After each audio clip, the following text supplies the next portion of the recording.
असम विधानसभा में मुस्लिम सदस्यों को जुम्मे की नमाज के लिए अब 2 घंटे का ब्रेक नहीं मिलेगा। विधानसभा अध्यक्ष विश्वजीत देमारी ने यह फैसला किया। विधानसभा अध्यक्ष के फैसले की जानकारी मुख्यमंत्री हेमंत बिस्वा शर्मा ने दी। स्पीकर का यह फैसला विधानसभा के अगले सत्र के से अमल में आ जाएगा। असम सरकार के फैसले को लेकर सियासत भी तेज हो गई है। बीजेपी की सहयोगी दल जेडीयू ने असम सरकार के फैसले का विरोध किया है। बिहार के पूर्व मुख्यमंत्री और जेडीयू के मुख्य प्रवक्ता नीरज कुमार ने कहा है कि असम सरकार का फैसला संविधान के मानक के खिलाफ है। सभी धर्मों को अपनी परंपराओं और रीति रिवाजों को जीवित रखने का अधिकार है।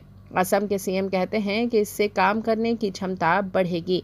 फिर उनसे कामाख्या मंदिर में बलि प्रथा को बंद करने के लिए कहना चाहूँगा। किसी को भी धार्मिक प्रथाओं पर हमला करने का अधिकार नहीं है। मौजूदा वक्त के में जेडीयू एनडीए का हिस्सा है। केंद्र सरकार में जेडीयू की अहम भूमिका है। दूसरी ओर बिहार में नीतीश कुमार बीजेपी के साथ मिलकर सरकार चला रहे हैं। इसके बाद भी जुम्मे की नमाज को लेकर जेडीयू का रुख बिल्कुल अलग है। यह अलग बात है कि असम की सरकार से जेडीयू का कोई लेन देन नहीं है, ना ही असम में जेडीयू की मौजूदगी है। जेडीयू के अलावा बिहार के विपक्षी पार्टी आरजेडी ने भी असम सरकार के फैसले का विरोध किया है। आरजेडी नेता तेजस्वी यादव ने कहा है कि असम के मुख्यमंत्री सस्ती लोकप्रियता हासिल करने और सीएम योगी का चाइनीज वर्जन बनाने के प्रयास में जानबूझकर मुसलमानों को परेशान करने वाले काम करते रहते हैं। तेजस्वी ने आगे कहा, बीजेपी के लोगों ने नफरत फैलाने और समाज में ध्रुवीकरण करने के लिए मुसलमान भाइयों को सॉफ्ट टारगेट बना लिया है। देश की आज़ादी में आरएसएस छोड़ सभी धर्म के लोगों का योगदान है। हमारे मुसलमान भाइयों ने देश को आज़ादी दिलाने में कुर्बानियां दी है और हम लोग तब तक कोई उनका बाल बाका नहीं कर सकता।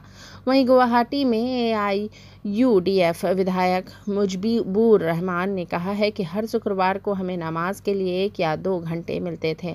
यह व्यवस्था 1936 से चली आ रही थी। लगभग 90 साल बीत चुके हैं। बहुत सारी सरकारें और सीएम आए, लेकिन उन्हें कोई समस्या नहीं हुई। हमें नहीं पता कि मौजूदा सीएम हेमंत बिस्वा शर्मा को क्या समस्या है। वह मुसलमानों को खत्म करने की कोशिश कर रहे हैं। असम सरकार के फैसले से पहले राज्यसभा में भी नमाज के समय को खत्म कर दिया गया था। राज्यसभा के सभापति और उपराष्ट्रपति जगदीप धनखड़ ने यह व्यवस्था दी थी। राज्यसभा में अभी तक हर शुक्रवार को लंच ब्रेक दोपहर 1 से 2:30 तक होता था। वहीं लोकसभा में लंच ब्रेक दोपहर 1 से 2 बजे तक होता है। राज्यसभा में अतिरिक्त आधा घंटा नमाज के लिए दिया जाता है। इसी को अब के सभापति ने नियमों में बदलाव करके खत्म किया।